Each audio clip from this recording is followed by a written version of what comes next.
Salut à toutes et à tous, bienvenue dans cet épisode numéro 4 de cet arc narratif Cthulhu. Mon frère toujours, présente en tant que MJ l'aventure, et moi son frère, Colin, le joueur. Bien le bonsoir. J'ai pas envie. T'as déjà pas envie? Bon bah C'est écoutez, terrible. merci beaucoup d'avoir écouté l'épisode, c'était vachement cool. Super court l'épisode numéro 4 au final. Allez, eh bien écoute, il fait 1 minute 20, ouais c'est parfait. Non, en vrai j'ai hâte, j'ai très hâte de faire la suite. Non, ça me rassure. Et que va nous dire Ce fameux antiquaire, qu'est-ce qu'il va bien pouvoir te dire? Parce qu'il y a quelque chose à te dire. Effectivement, on s'était arrêté sur un bon cliffhanger. un bon cliffhanger. ta. Eh bien, je pense qu'il est temps de le découvrir, si tu es prêt. Totalement Bon, prêt. alors, c'est parti.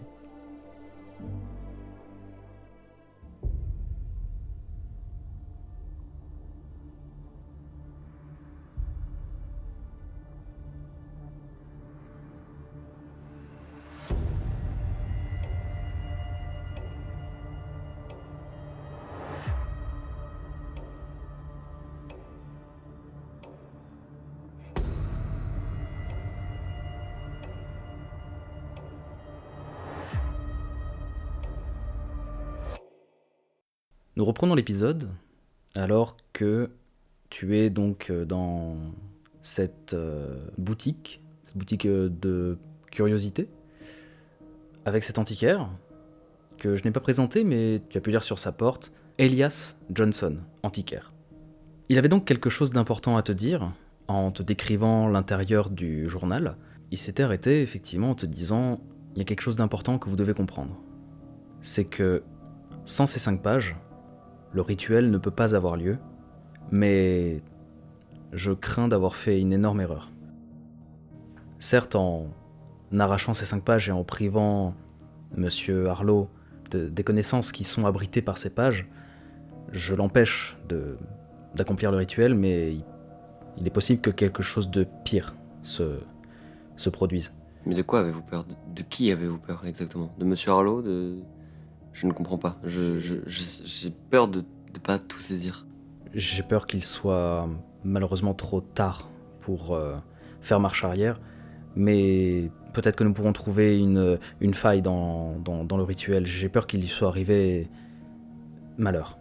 Vraiment de très grands malheurs.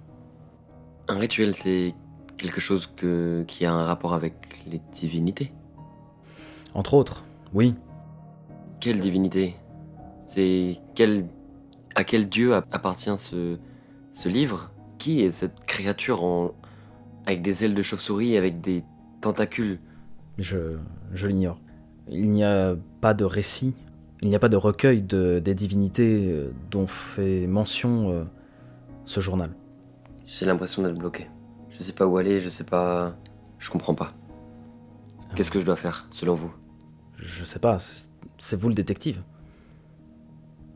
Le détective trouve des personnes, essaye de rendre vrai ou de rendre faux ce qu'il est et ce qui ne l'est pas. Je ne cherche pas de solution, je cherche à avérer des faits. Qu'est-ce que vous cherchez au juste? Est-ce que vous avez le droit de m'en dire un peu plus sur votre mission? Bien sûr, Monsieur Harlow m'a contacté pour une histoire de cri dans la ville. Comme quoi, une rumeur d'une bête ou d'un humanoïde terrifiant des femmes et des hommes. Il fallait que j'enquête sur tout ça. Monsieur Harlow m'a contacté et m'a missionné pour démentir la rumeur comme quoi il y ait une bestiole, un humanoïde peut-être, dans la ville qui terrifie des femmes et des hommes. Est-ce que vous avez eu vent de cette rumeur? Eh bien, j'ai entendu des cris, oui. Enfin, comme à peu près tout le monde, je suppose. Mais sans plus. Après, est-ce que ça a un lien avec ce journal?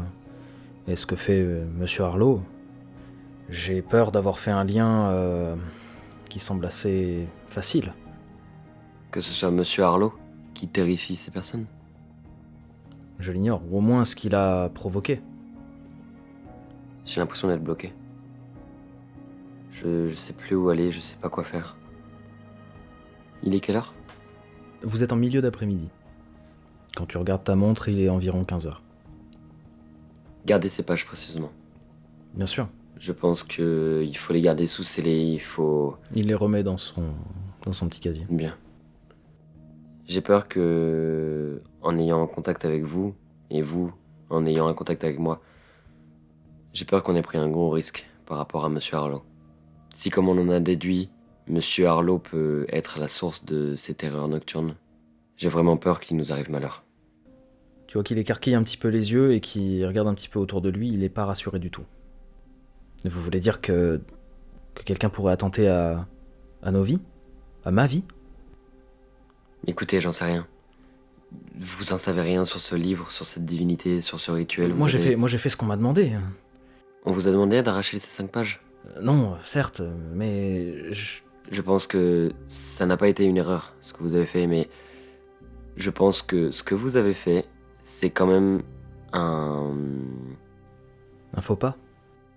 Pas forcément un faux pas, mais une raison d'être poursuivi. Oui, j'ai voulu le protéger, mais le protéger de lui-même. Est-ce que vous lui avez dit que vous vouliez le protéger en arrachant ces 5 pages? Je l'ai averti des dangers qu'il pouvait encourir, mais il n'a rien voulu savoir et il m'a arraché le livre des mains alors qu'il était revenu me voir. J'irai le voir. Je ne sais pas quand, mais je prendrai le risque. Après, s'il vous a missionné, il est peut-être possible qu'il vous accueille bien plus facilement que moi. Je vous avoue sortir d'une expérience assez... Je viens de sortir d'un cimetière. J'étais avec le fossoyeur, Ah, le vieil Edgar. Oui. Oh, c'est un personnage assez excentrique. Mais excentrique ne veut pas dire qu'il disparaît comme ça. J'étais avec lui au pied du mausolée de la famille d'Arlo. Là où vous avez trouvé le journal? Oui. Il était avec moi, il cherchait, il fouillait. Je suis tombé sur le journal et il a disparu.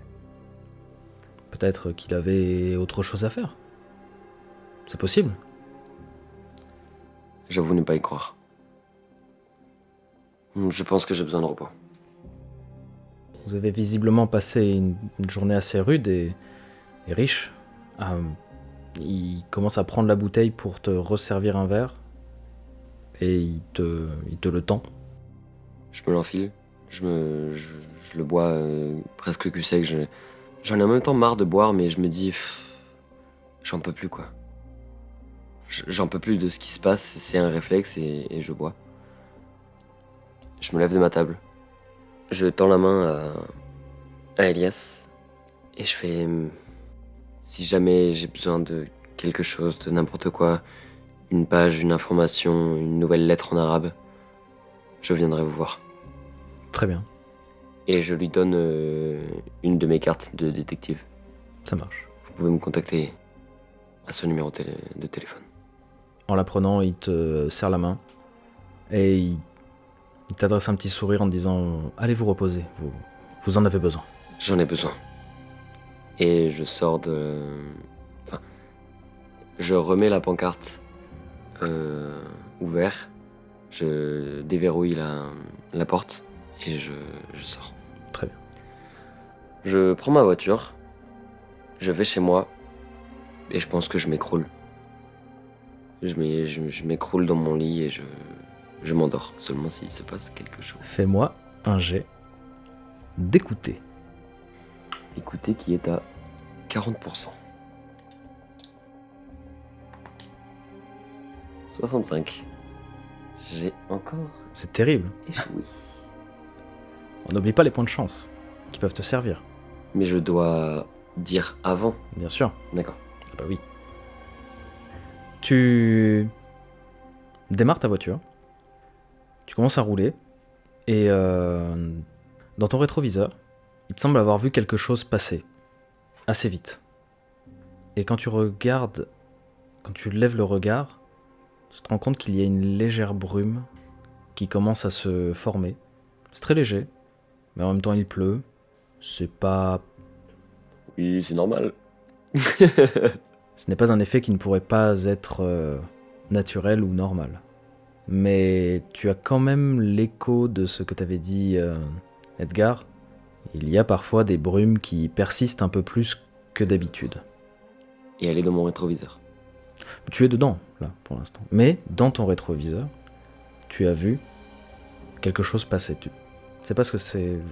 Tu saurais pas dire ce que c'est. Faut vraiment que j'arrête le rhum. Et je continue. Tu arrives chez toi.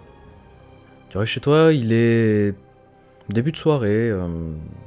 Il est environ 17h. Est-ce que tu fais quelque chose de particulier? À part me faire à manger, me prendre une douche, laver mes bottes parce que le majordome m'a dit lavez vos bottes la prochaine fois. Cirer mes bottes, me faire propre pour aller le lendemain très calme, très posé chez monsieur Arlo. Je compte plus l'espionner maintenant que je sais quel objectif il veut atteindre, quel dessein il a pour lui-même. Et ça me fait trop peur, hein, très clairement. Je me fais à manger, je lave mes vêtements, je cire mes bottes. Et je dors. Puis-je dormir? Bien sûr. S'il vous plaît. Bien sûr que oui. Mais tu vas me faire un petit jet. Un jet de chance, cette fois. Un jet de chance? Oui. Donc là, pour l'instant, j'ai 50 en chance, Mhm. c'est ça? Tout à fait. Ah, ça, je savais pas. Si j'utilise de la chance, j'aurai moins de chance la prochaine Absolument, bien sûr, parce que c'est une caractéristique, enfin c'est une compétence. Tu peux pas te spécialiser dans la chance, fois. mais... J'ai 50 en chance. Mhm. J'ai fait 16. Excellent. Tu t'endors.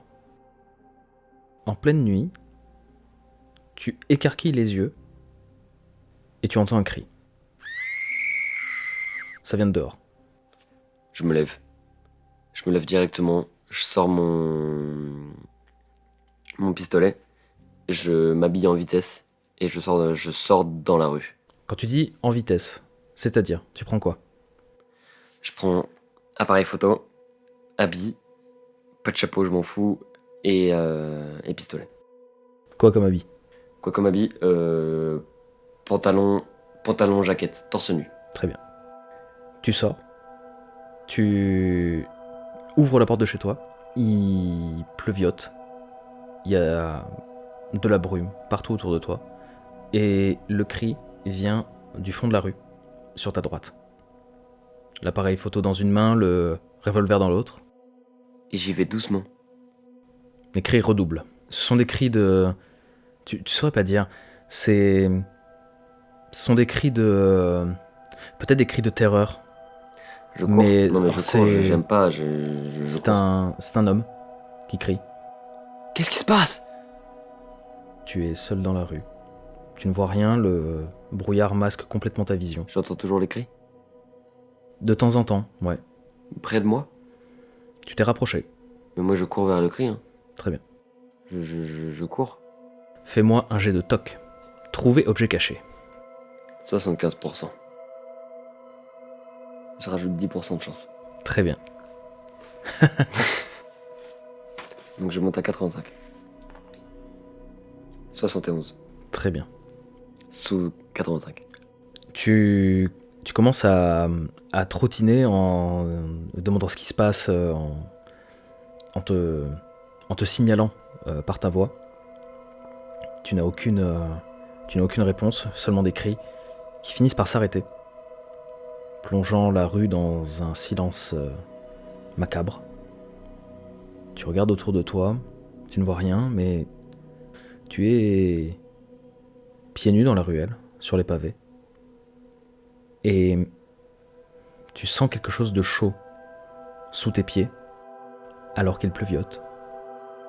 Tu baisses le regard et il y a du sang. Il y a comme une traînée de sang qui se dirige droit devant toi. Qu'est-ce que tu fais? Je garde mon calme.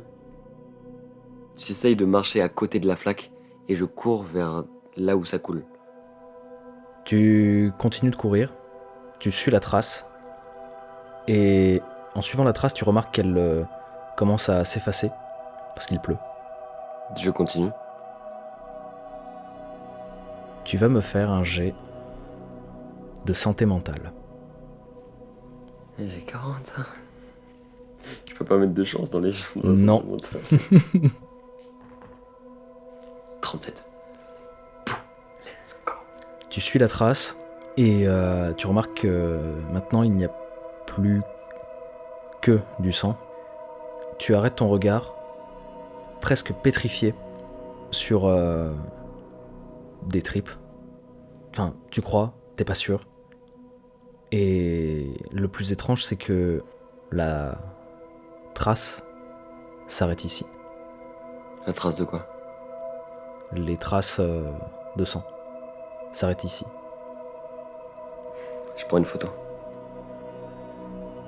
Au moment où tu prends la photo, tu lèves les yeux et il te semble reconnaître la porte devant laquelle tu es. C'est la tienne. C'est ta porte d'entrée. Et la suite sera pour le prochain épisode.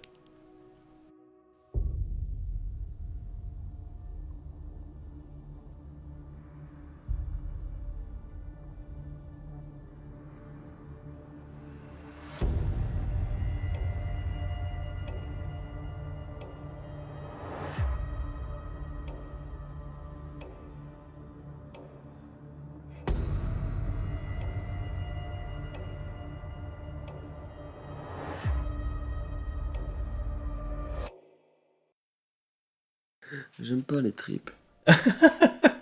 C'est pas bon les tripes. Ah non, mais tu me fais stresser là. J'aime pas du tout. J'aime pas ce qui se passe. Je suis pas d'accord. Pourquoi on me fait jouer de l'horreur déjà? Ah, je sais pas. C'est peut-être parce moi que qui ai c'est- décidé. Peut-être parce que c'est ton style préféré de JDR. Ah, c'est peut-être ça, oui, effectivement. C'est possible. Ah là là là là. Ah, merci beaucoup d'avoir joué et merci à vous d'avoir écouté. Et merci à lui d'avoir masterisé. C'est avec grand plaisir. On vous fait quoi déjà? Oh, des gros bisous. Des gros bisous. Des gros bisous plein de tripes. Hein. Un truc vert. C'est génial. Des Eh ben bisous, écoutez, merci bisous. beaucoup et de gros bisous. À la semaine prochaine. À Et la des semaine gros prochaine. bisous.